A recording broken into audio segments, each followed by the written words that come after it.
নমস্কাৰ বন্ধুসকল, M channel এছামিছ YouTube চেনেলটোলৈ আপোনালোক সকলোকে পুনৰবাৰ স্বাগতম জনাইছোঁ। বন্ধুসকল, যিসকল ছাত্ৰ ছাত্ৰীয়ে 2021 চনত মেট্ৰিক আৰু হায়াৰ মাদ্ৰাছাৰ পৰীক্ষা দিব, সেইসকল ছাত্ৰ ছাত্ৰীৰ কাৰণে এই ভিডিঅ'টো অৱশ্যেই গুৰুত্বপূৰ্ণ হয়।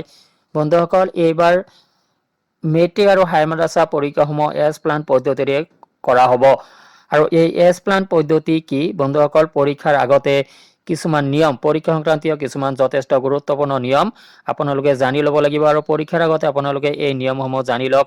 এই ভিডিঅ'টোত আপোনালোকক মেট্ৰিক পৰীক্ষা আৰু হায়াৰ মাদ্ৰাছা পৰীক্ষা সংক্ৰান্তীয় সকলোখিনি নীতি নিয়ম মই আপোনালোকক এই ভিডিঅ'টোত জনাই ৰাখিবলৈ চেষ্টা কৰিম। পুংখানুপুংখভাৱে আপোনালোকক বুজাই দিবলৈ চেষ্টা কৰিম।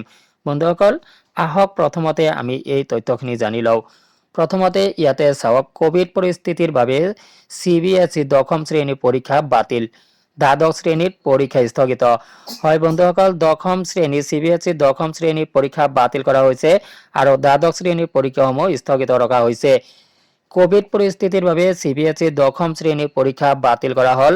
CBSE দ্বাদশ শ্ৰেণীৰ পৰীক্ষা বৰ্তমানলৈ স্থগিত কৰা হৈছে। কেন্দ্ৰীয় শিক্ষা মন্ত্ৰালয়ে জাৰি কৰে এই নিৰ্দেশনা। দশম শ্ৰেণীৰ ফলাফলবোৰ বৰ্ডৰ দ্বাৰা অনুষ্ঠিত বস্তুনিষ্ঠ চৰ্তৰ আধাৰত প্ৰস্তুত কৰা হ'ব। ইপিনে দ্বাদশ শ্ৰেণীৰ পৰীক্ষা সন্দৰ্ভত 1 জুনত অনুষ্ঠিত হ'ব এক পৰ্যালোচনা বৈঠক। দেশত বৃদ্ধি হোৱা কোভিড সংক্ৰমণৰ বাবেই এই সিদ্ধান্ত শিক্ষা মন্ত্ৰালয়ৰ। ইয়াতে চাওক, দেশজুৰি কৰোনাৰ বৰ্ধিত বিভীষিকাৰ পৰিপ্ৰেক্ষিতত কেন্দ্ৰীয় মাধ্যমিক শিক্ষা বোৰ্ড চমুকৈ CBSE দশম শ্ৰেণীৰ পৰীক্ষা বাতিল কৰক আৰু বিকল্প ব্যৱস্থাৰে পৰীক্ষা অনুষ্ঠিত কৰাৰ কথা ভাবক। কেন্দ্ৰীয় চৰকাৰক উদ্দেশ্যি এই আহ্বান জনালে দিল্লীৰ মুখ্যমন্ত্ৰী অৰবিন্দ কেজৰিৱালে। দিল্লীত মঙ্গলবাৰ আয়োজিত এক সংবাদমেলত মুখ্যমন্ত্ৰী কেজৰিৱালে কয় যে এইবাৰ CBSE চূড়ান্ত পৰীক্ষাত অৱতীৰ্ণ হ'বলগীয়া শিক্ষাৰ্থীসকলক উত্তীৰ্ণ কৰাই দিয়াৰ বাবে প্ৰচলিত পৰীক্ষা ব্যৱস্থাৰ সলনি আন ব্যৱস্থাৰ কথা ভাবিব লাগে। তেওঁ কয়, এইবাৰ পৰীক্ষা হলত পৰীক্ষা অনুষ্ঠিত কৰাৰ প্ৰক্ৰিয়া বাতিল কৰিব লাগে। এইবাৰ অনলাইন ব্যৱস্থাৰে অথবা আভ্যন্তৰীণ মূল্যায়ন অৰ্থাৎ ইণ্টাৰনেল এছেছমেণ্টৰ জৰিয়তে পৰীক্ষা অনুষ্ঠিত কৰিব লাগে। মুঠতে যেই কৰা নহওক, CBSEৰ পৰীক্ষা এইবাৰ বাতিল কৰা উচিত বুলি কেন্দ্ৰক উদ্দেশ্যি আহ্বান কৰা বাৰ্তা প্ৰেৰণ কৰিছে মুখ্যমন্ত্ৰী কেজৰিৱালে। সংবাদমেলত কেজৰিৱালে কয়, এইবাৰ দিল্লীৰ 6 লাখ শিক্ষাৰ্থীয়ে CBSEৰ পৰীক্ষাত অৱতীৰ্ণ হ'বলৈ সাজু হৈ আছে। আনহাতে CBSEৰ পৰীক্ষাত অংশগ্ৰহণ কৰিব প্ৰায় 1 লাখ শিক্ষকে। এই বৃহৎ আয়োজনেৰে পৰীক্ষা অনুষ্ঠিত কৰিলে পৰীক্ষাৰ কেন্দ্ৰসমূহ কৰোনাৰ হাই স্পটত পৰিণত হ'ব পাৰে আৰু সেই হট স্পটৰ পৰা ব্যাপক হাৰত সংক্ৰমণ ঘটিব পাৰে মহামাৰী কৰোনা। ছাত্ৰ ছাত্ৰীসকলৰ জীৱন তথা সুস্বাস্থ্যৰ গুৰুত্ব অপৰিসীম বুলি স্পষ্ট কৰি কেজৰিৱালে এইবাৰ CBSEৰ পৰীক্ষা বাতিল কৰিবলৈ কেন্দ্ৰক আহ্বান জনায়। উল্লেখযোগ্য যে দেশজুৰি আৰম্ভ হোৱা দ্বিতীয়টো জোৱাৰত কৰোনাৰ সংক্ৰমণে ভয়াৱহ ৰূপ ধাৰণ কৰিছে।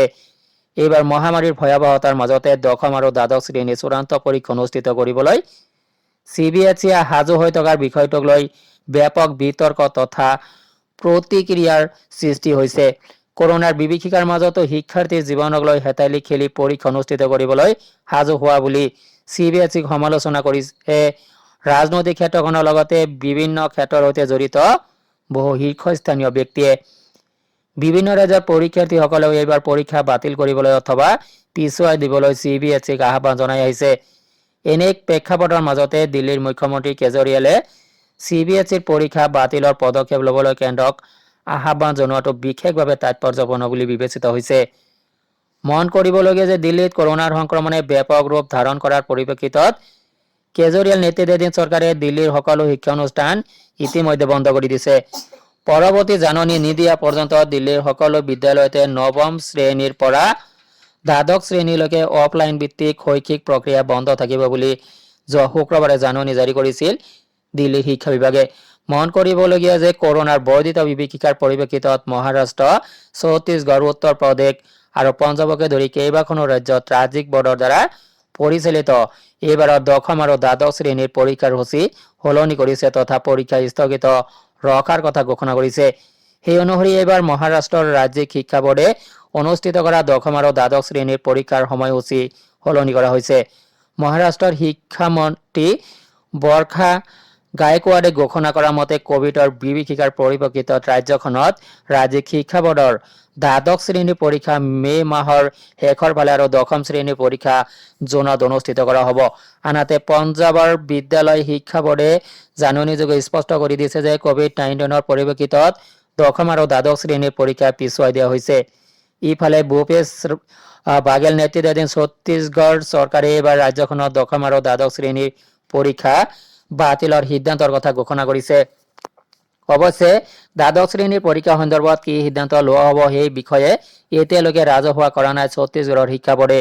আনহাতে উত্তৰ প্ৰদেশ মাধ্যমিক শিক্ষা পৰিষদে দশম আৰু দ্বাদশ শ্ৰেণীৰ চূড়ান্ত পৰীক্ষাৰ সময়সূচী সলনি কৰিছে। বোৰ্ডে ঘোষণা কৰা মতে দশম শ্ৰেণীৰ পৰীক্ষা 8 মে আৰু 25 মেৰ ভিতৰত দুটা শিফ্টত অনুষ্ঠিত কৰা হ'ব। পুৱাৰ শিফ্টৰ পৰীক্ষা 8 বজাৰ পৰা 11:15 আৰু বিয়লি শিফ্টৰ পৰীক্ষা বিয়লি 2 বজাৰ পৰা 5:15 অনুষ্ঠিত হ'ব। একেদৰে অৰবিন্দ কেজৰিৱাল নেতৃত্বাধীন দিল্লী চৰকাৰেও ৰাজ্যখনত নৱম আৰু একাদশ শ্ৰেণীৰ পৰীক্ষা স্থগিত কৰিছে। বন্ধুসকল, বিভিন্ন ৰাজ্যত এনেকুৱা পৰীক্ষাসমূহ স্থগিত বাতিল কৰা বা সময়সূচী সলনি কৰাৰ সময়তে অসমৰ সেৱাই কিন্তু বেলেগ ধৰণে পন্থা লৈছে। অসমৰ সেৱাই দশম শ্ৰেণীৰ পৰীক্ষাসমূহ অৰ্থাৎ হাইস্কুল শিক্ষান্ত পৰীক্ষা আৰু হাই মাদ্ৰাছা পৰীক্ষাসমূহ অনুষ্ঠিত কৰিবলৈ সিদ্ধান্ত গ্ৰহণ কৰিছে। ইয়াৰ বাবে কিছুমান বিশেষ পন্থা অৱলম্বন কৰিছে। বন্ধুসকল, আহক আমি এই সেৱাৰ এই নিয়মখিনি এতিয়া জানি লওঁ। বন্ধুসকল, ইয়াতে চাওক, কোভিড প্ৰটকলৰ অধীনত মেট্ৰিক পৰীক্ষা চিট প্লেনৰ ক্ষেত্ৰত সেৱাই জাৰি কৰিছে এক নতুন নিৰ্দেশনা। কৰোনা কালত হাইস্কুল আৰু হাই মাদ্ৰাছা শিক্ষান্ত পৰীক্ষা সুকলমে অনুষ্ঠিত কৰিবলৈ এক বিশেষ পৰিকল্পনা যুগুত কৰিছে সেৱা কৰ্তৃপক্ষই। কোভিড-19ৰ সম্ভাৱ্য সংক্ৰমণ প্ৰতিৰোধ কল্পে এই পৰীক্ষাৰ্থীৰ চিট প্লেনৰ ক্ষেত্ৰত সেৱাই জাৰি কৰিছে এক নতুন নিৰ্দেশনা। এছ প্লেন পদ্ধতিৰ জৰিয়তে পৰীক্ষাৰ্থীসকলে পৰীক্ষা গৃহত আসন গ্ৰহণ কৰিব লাগিব। বন্ধুসকল, কি এই এছ প্লেন পদ্ধতি, আহক আমি জানি লওঁ। সেই অনুসৰি প্ৰতিটো পৰীক্ষা কেন্দ্ৰৰ প্ৰথম বেঞ্চত 2জন পৰীক্ষাৰ্থী, দ্বিতীয়খন বেঞ্চত 1জন পৰীক্ষাৰ্থী, তাৰ পিছৰ বেঞ্চসমূহতো এই ধৰণে পৰীক্ষাৰ্থীসকলে বহিব লাগিব।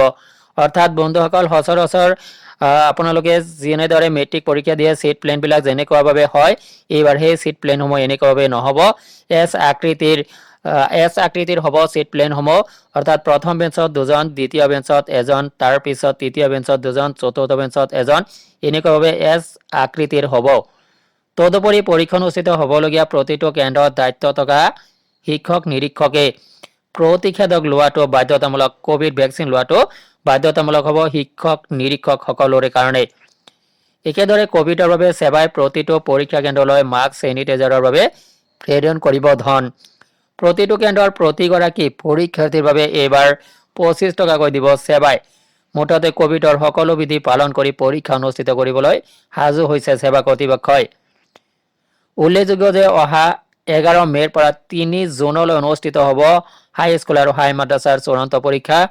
ইফালে 2021-2022 বৰ্ষৰ বাবে মঙলবাৰে সেৱাই মুকলি কৰিলে শৈক্ষিক কেলেণ্ডাৰ। এইবাৰ শৈক্ষিক কেলেণ্ডাৰত অসমীয়া বিষয়ে সকলোৱে বাধ্যতামূলকভাৱে অধ্যয়ন কৰিব লাগিব বুলি স্পষ্টকৈ উল্লেখ কৰিছে সেৱা কৰ্তৃপক্ষই।